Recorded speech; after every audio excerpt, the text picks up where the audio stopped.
කියලා අපි හොයා ගන්න ඕනේ. කියන්නේ අපි අවබෝධ කරගන්න ඕනේ කුසල් ඔක්කොම වැදගත්.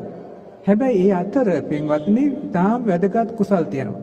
ඒවට කියනවා භාවනාමය කුසල් කියලා. ඒ කියන්නේ දැන් අපි ව්‍යාපාර ශාස්ත්‍රයක් කරන කෙනෙක් වුණොත් පින්වත් නෝනා මහත්මිය එයා බලනවා මේ යමකට ආයෝජනය කළාම ඊට වඩා හොඳ ව්‍යාපාරයක්. ඒකට ආයෝජනයක් කරනවා. ඒතර එයා වැඩි ප්‍රතිලාභයක් ලබනවා.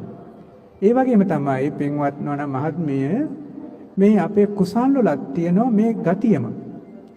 අපි සාමාන්‍යයෙන් එදිනෙදා පන්සලකට එන එකත් වටිනවා. හැබැයි ඊට වඩා වටින හොඳට ශ්‍රද්ධාවෙන් භක්තියෙන් මලක් පූජා කරලා වන්දනමාන කරලා කටයුතු කරන. ඊටත් වඩා වටිනවා එතෙන්දි ගිහින් ටිකක් භාවනා කරනවා. අන්න ඒ වගේ අපි ඒක හිතට ඊට පස්සේ කාවද්ද ගන්නවා. මම අනිවාර්යෙන් අද දවසේ පැය භාගයක් භාවනා කරනවා. අද දවසේ පැයක් භාවනා කරනවා. මේක හිතට කාවද්ද ගන්නවා. කාවද්දගත්තු දේ අපි නැවත නැවත යොදවා ගන්නවා. අන්න කාලයක් යනකොට අවුරුද්දක් දෙකක් යනකොට මහ විශාල ශක්තියක් ගොඩ නැගෙනවා. මේකට කියනවා භාවනා ශක්තිය. අපේ ජීවිතය අවසන් වෙනකොට සමහරලාට මාර්ගඵල ලැබිලා තිබුණ නැත්නම් අපේ ඊළඟ ජීවිතයක් ඉතා ප්‍රබල ජීවිතයක් ලබන්න උපකාරයක් වෙනවා. ඒ නිසා අපේ බෞද්ධ පින්වතුන් මේක තේරුම් අරගෙන දවස් එක්කනා කාලයක් අපි වෙන් කර ගන්න ඕනේ ওই භාවනා කටයුතු වෙනුවෙන්. හරියට හොඳට ශ්‍රද්ධා භක්තිය පිහිටුවාගෙන බුද්ධ වන්දනාවක් කරන්න.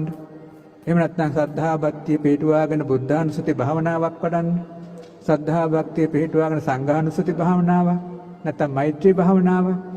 මේ වගේ යම් බඳු භාවනාවක් මොනවා හරි ක්‍රමයක්. ඉතින් විපස්සනා භාවනාව ආදී ක්‍රමයක් තියෙනවා. මේ වෙලාවේ කියා දෙන්න යන්නේ නැහැ. මොකද ඔක්කොම කිව්වහම පැටලෙන නිසා. ඉතින් ඒ නිසා පින්වත්නි අර අප්‍රමාදය කියලා කියන්නේ හොඳ කුසල් තෝරගන්න ඕනේ. ඒ කුසල් නැවත නැවත පුහුණු කරවන්න ඕනේ. ජීවිතයට ගොඩාක් කුසල් එක්කව කරගන්න ඕනේ. ඒ කුසල් එක්කව වුණාම ජීවිතය අවසන් වෙන්නේ කුසල් ගොඩාක් අරගෙන අපි.